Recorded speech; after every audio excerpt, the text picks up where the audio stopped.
Let's get right to it. Let's talk some Golovkin versus Derevanchenko. This fight happened last night, as most of you know. First of all, shout out to both fighters, Golovkin, Derevanchenko, the whole teams. What a great night of boxing. It was a great fight, especially coming after that Spence versus Porter gem that they gave us, I think, the week before. But I want to talk about something. I think the wrong guy was crowned last night. I think Derevanchenko did enough to win this fight, guys. I mean, I understand that the judges have made the decision. I understand that you could either favor the guy, the aggressor who was throwing the more punches, the guy that was looking for the fight, but you could give the fight to the guy who was landing the nicer, harder shots, which was Golovkin. And if we go by faces and bruises, then Golovkin would be the winner. And also, I want to touch up on that punch that the referee called a headbutt that caused the fight in the eye. Was not a headbutt. After they reviewed it through video, they saw that it was a punch, but since it wasn't in Nevada, they don't go by instant replay. They have to go by what the judge rules, which was a headbutt. Now, looking at the CompuBox numbers, CompuBox says that Golovkin threw, I think, 18 punches less than Derevanchenko. I don't see that. I don't see what they were looking at. Derevanchenko looked like he threw a lot more punches. Maybe it's because Golovkin was throwing more jabs. I don't know, but he did. Derevanchenko did outland them in power shots and punches thrown. I just feel that Golovkin is on the way down. I saw an older Golovkin, a Golovkin that his reflexes weren't there. Another fighter that I like to compare to is Sugar Shane Mosley. Remember when he hurt Floyd and he just couldn't let his hands go after that. Those are one of the first things that go in a fighter are his reflexes. Power kind of stays later, but reflexes are one of the things that go. Would a draw would have been a better? Maybe, but I just don't.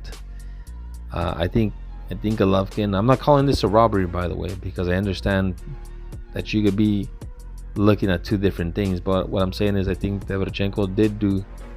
He just outworked them. He hustled them. Golovkin looked a little lost. Golovkin wasn't punching with the puncher. Whenever Derevanchenko would let go, boom, boom, throw 4 or 5 piece combos, Derevanchenko then would give him angles, and Golovkin was lost. He couldn't find them. So he fought the perfect fight, I think. And don't get me wrong, I mean, Derevanchenko could give any of these guys problems. He'll give Canelo problems as well. He gave Jacobs problems. You have a young, hungry fighter coming up with the opportunity of a lifetime. Make no mistake, the man took full advantage of it. And there was points in the fight. Actually, there was a point in the fight where Golovkin was hurt. He threw a hook to the body. I don't remember if it was a left or a right, but he hurt Golovkin. Golovkin backed up, and from there on, Golovkin was hesitant to throw his jab because Derevanchenko was countering to the body. I mean, it was just a perfect fight by him. Now I know that Derevanchenko camp is unhappy.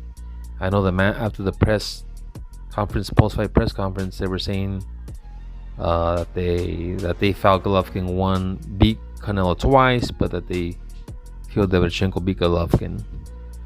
Somehow trying to elevate Derevanchenko's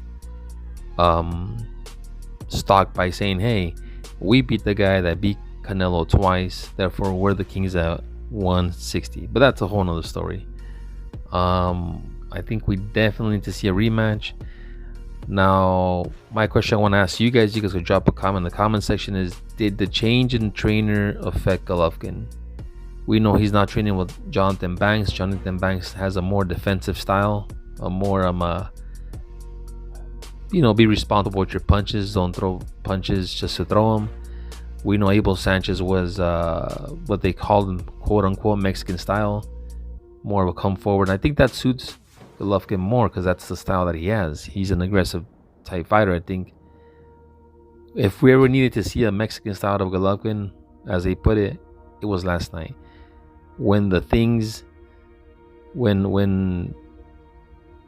came to shove, when push came to shove, Golovkin seemed that he wasn't there to perform and to go to war, to exchange those punches, to take more risk. That is, quote unquote, the Mexican style. Also, it could be the elevation. Remember, he's not training in Big Bear anymore. on high elevation. Maybe that is giving Golovkin. Maybe that gave Golovkin issues, and maybe he got tired. There was also another rumor that he was sick during that week. Maybe it's that too. Remember when he fought Gabriel Rosado, they're saying the same thing. But Gabriel Rosado is obviously not at the level of Derevanchenko. There's a lot of things going on there. I need to see a rematch. In my opinion, I felt Derevanchenko did enough to win this fight. I will not call it a robbery because I understand people look at different factors. Now, what do you guys think? Do you guys think it was a robbery? Do you think the trainer, having Jonathan Bax as the trainer, is a bad fit for them? Should he go back to Abel Sanchez or somebody else that suits his style a little bit better? What do you guys think? Drop a comment, like the video, and subscribe to my channel. Peace out.